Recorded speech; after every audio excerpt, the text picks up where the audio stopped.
How's it going, guys, and welcome to Game Evolved. I'm Shifty Cow, and in today's video we're going to be talking about some tips and tricks for getting those awesome flanks and just doing well on meat grinder maps, and specifically today we're going to be talking about Operation Locker. So before we get into it, if you do go on to enjoy the video, be sure to leave a like down below and subscribe for more awesome gaming content. So starting off this video, we're going to be talking about the most popular way to get a ton of kills on Locker, and that is flanking. Now, flanking has a bunch of different variables that go into it, and probably the most important are timing, your flanking route, and what the enemy team is doing. So my personal favorites are the flanking routes underneath C. Those two tunnels tend to be the best for me because I can usually push through enough to actually break through, and that way they lead to some really nice areas to just clear out the enemy team. Now, once you do get an opportunity like this and you break through, you want to make sure you're speedy, but you're still observant of people around you, making sure there's no one in a corner or no one who's just off to the side who's going to mow you down.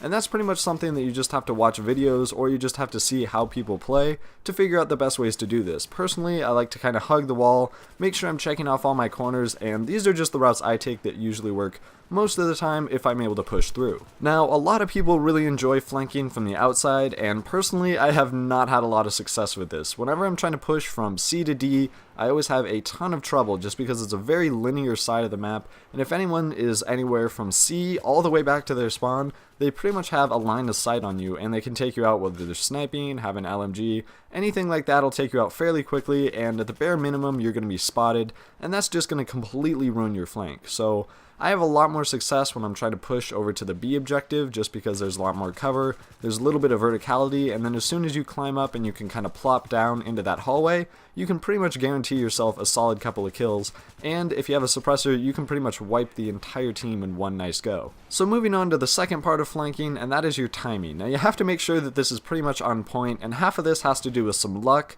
and whether the enemy is just reloading what they're doing, but this just comes with a lot of experience and knowing when to push at the proper times. If you're able to get a successful push, you can pretty much wipe everyone out and just kind of flank through from the bottom to the top, or vice versa. Usually, if there's a path with only a couple of people guarding it and you're able to really pressure it with C4, explosive, grenades, and then you push forward with your LMG, they're not going to be able to handle you. You can push through, and hopefully your squad can somewhat follow you to prevent you from being killed from behind, or things like that. So moving on to the next thing, and that is whether or not you should push with your team, because this can be kind of beneficial, but also problematic if you're going for those crazy back rages that people love to watch. Personally, when I'm trying to go for that really awesome flank, I try and do that alone because obviously you're going to get a couple more kills. It sounds kind of selfish, but then again, if you're playing on Locker, that's what you're there for. But I also try and use my team as kind of an advantage using their firepower, because if you see your team and they're just spamming the crap out of a certain hallway with grenades, RPGs, just whatever, you want to make sure that you're trying to push forward. That way you're taking advantage of their pressure and you can just push forward, finish off whoever's camping it out, and then you can move on to get a nice flank. So moving on to the loadout that you should be running, the most popular by far are just any LMGs. A lot of people tend to like the MG4, the M249, Type 88, just because they have really high capacities of like 200 bullets per mag, and that's going to be really important when you're trying to get those really nice kill streaks. One of my personal favorites that's not really used too much, but a couple people use it every once in a while, is the M240, just because it's got an incredibly high damage model. It takes like 3 shots to kill at close range, and that can be really effective, especially when 1 or 2 people notice you, because you can pretty quickly dispose of them, and most of the time you end up on top.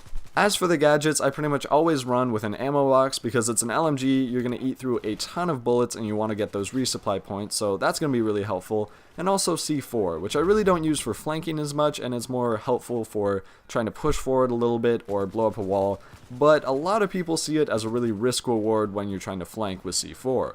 There's pretty much 3 possible outcomes that happen when you try and go for those awesome multi-kills, and usually I'm not very successful with them. The first scenario being that you're going to throw down your C4, it's going to randomly stick to a surface that's right in front of you, and you're going to prematurely blow your pants off faster than a teenager who's at his first school dance. Now, the second thing that usually happens, and in my opinion is way more stressful, is when you see a ton of people running by, you go for the C4, you know you're going to get like 5 or 6 kills easily, you see it click, and then you get killed right at the end, and it completely voids the C4, and it doesn't go off. Now, if that's not a firm tug to the sack, I'm not really sure what is, but the last scenario is that you'll be somewhat successful, and I can usually get a couple of kills with C4 through a doorway, especially when you're trying to go for that push. So just some quick tips before the video ends. You have to make sure that you have a suppressor on your gun before you go for this awesome back rage. I know a lot of people in my squad and they really like to just push forward without a suppressor, and it pretty much just ruins it for everyone. So make sure you have that suppressor. Someone's going to be watching their minimap and they'll see you.